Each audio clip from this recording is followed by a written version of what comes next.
আমার দেশে মসজিদের রাজনীতি বন্ধ করতে হবে। মসজিদের রাজনীতি বন্ধ করতে হবে।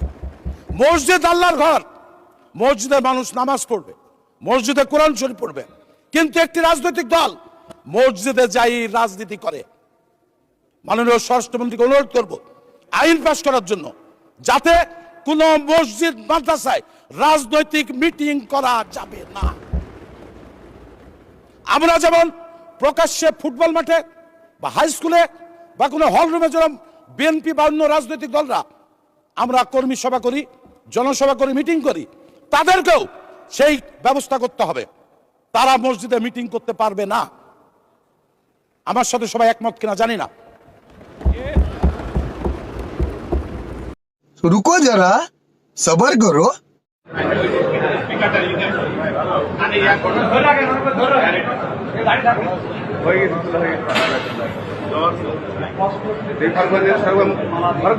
মুখে